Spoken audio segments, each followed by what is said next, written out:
$1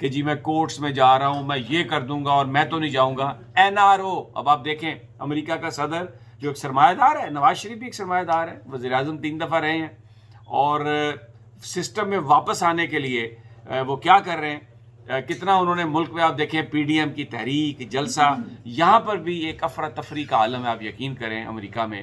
اور ٹرمپ کے حوالے سے ہر بندہ پریشان ہے کہ یہ 6 جنوری کو جو اجلاس ہونا ہے اس میں کیا کرے گا. تو NRO, بھائی جان ڈونلڈ ٹرمپ بھی ایک NRO چاہتے ہیں. اب دیکھیں اس کا کیا انجام ہوتا ہے, آنے والے دنوں میں پتہ چل جائے گا.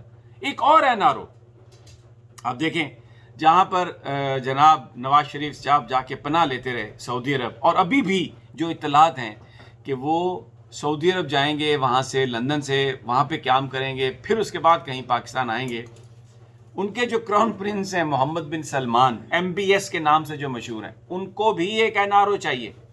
اور یہاں پر جو سعودی اتھارٹیز ہیں وہ امریکہ سے, صدر ٹرمپ سے, ان کے لیے ایک NRO, یہاں پر اب اس کو پارڈن کہتے ہیں, یعنی معافی نامہ, اس کے لیے کوشش کر رہے ہیں. کیوں کوشش کر رہے ہیں میں آپ کو بتا دیتا ہوں.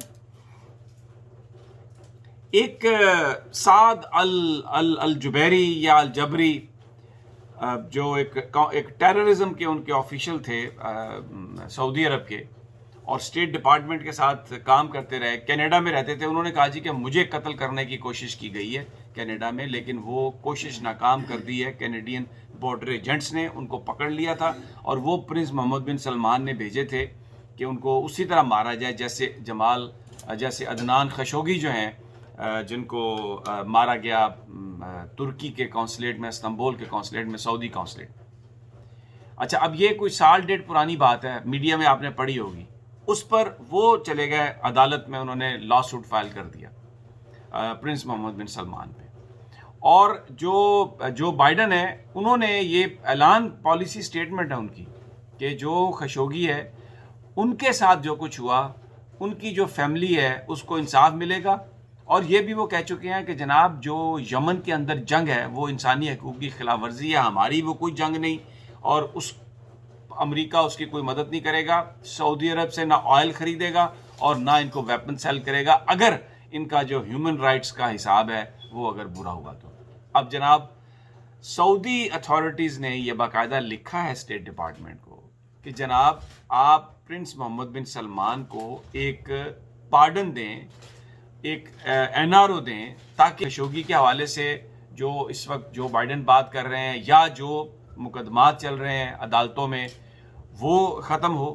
اور دوسرا جو سعد الجبیری کی طرف سے جو لا سوٹ ہے, اس میں پھر پرنس محمد بن سلمان ایک ڈیفینڈنٹ نہیں رہیں گے. اور اس کے حوالے سے میں آپ کو بتاؤں, یہ جو لا سوٹ فائل کیے گئے ہیں نا, کیونکہ ظاہر ہے سعودیز تو یہ کہہ رہے ہیں کہ جی اگر وہ جو سعد الجبیری کو اگر قتل کرنے کی بات تھی تو وہ تو قتل ہوا ہی نہیں, وہ تو کرائم ہوا ہی نہیں. اگر کرائم نہیں ہوا تو کیس کیسے چل سکتا ہے, سزا کیسے ہو سکتی ہے؟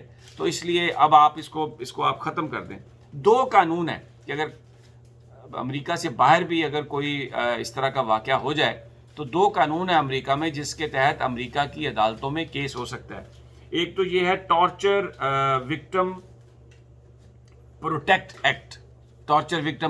ایکٹ, اور دوسرا ہے ایلین ٹارٹ اسٹیچیوٹ. یہ 2 قوانین انہوں نے سعد الجبیری نے یہ ان کو بنیاد بنا کے تو یہ کیس کیا. اب بڑی انٹرسٹنگ ہے, بڑی کوشش ہو رہی ہے, اور اسٹیٹ ڈپارٹمنٹ سے لگ رہا ہے ان کی طرف سے کہ وہ پرنس محمد بن سلمان کو NRO دینے والے ہیں, کیونکہ جو سعد الجبیری کے جو بیٹے ہیں انہوں نے بھی بات کی ہے. اور اس میں ایک اور بھی چارج ہے پرنس محمد بن سلمان پر کہ انہوں نے الجزیرہ کے ایک اینکر تھے, غائدہ کوسی ان کا نام ہے, کوسی یا کس طرح کا کوئی نام ہے, وہ انہوں نے بھی لا سوٹ کیا کیونکہ ان کو بدنام کرنے کی کوشش کی, ان کو ڈسکریڈٹ کرنے کی کوشش کی پرنس محمد بن سلمان نے.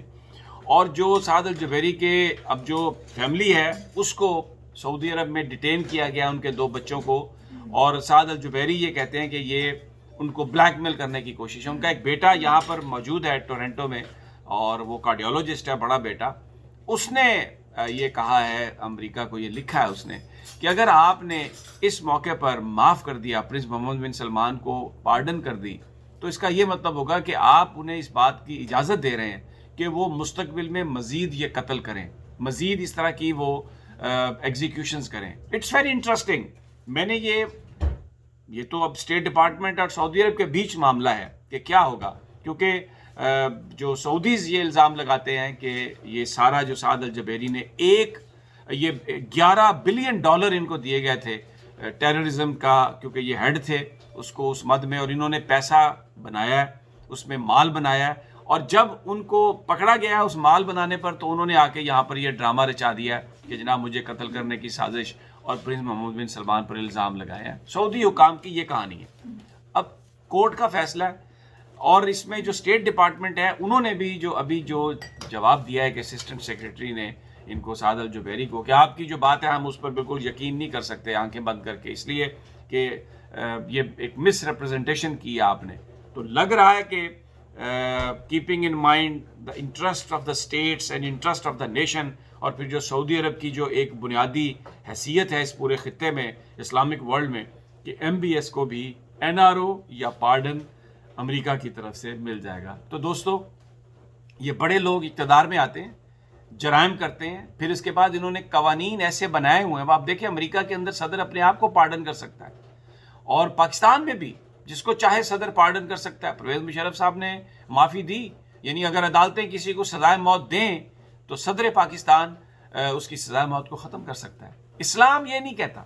میرے آقا نبی مصطفیٰ صلی اللہ علیہ وسلم کی تعلیمات کیا تھیں؟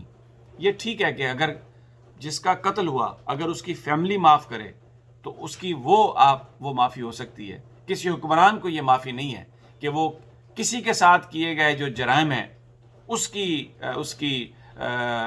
کی معافی کر سکے، کیونکہ اللہ تعالیٰ اس چیز کی اجازت نہیں دیتا. اس کو ہم حقوق العباد کہتے ہیں. لیکن یہ دنیا کا ایک عجیب گھن چکر ہے جن کو ہم بڑی ڈیموکریسیز کہتے ہیں. یہ جو بڑی حکمران ہیں یہ کرائم کرتے ہیں، لوگوں کا مال لوٹتے ہیں، سب کچھ کرتے ہیں، پھر انہوں نے قانون میں ایسی شکیں رکھی ہوئی ہیں کہ اینڈ پہ یہ اپنے آپ کو اس سے معافی نامہ بھی خود بھی تحریر کر سکتے ہیں، آنے والا تحریر کر سکتے ہیں. ابھی تک اپنے 26 ساتھیوں کو یہاں پر ڈونلڈ ٹرمپ پارڈن دے چکے ہیں، NRO دے چکے ہیں.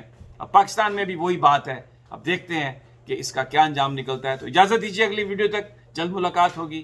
اللہ نگہبان.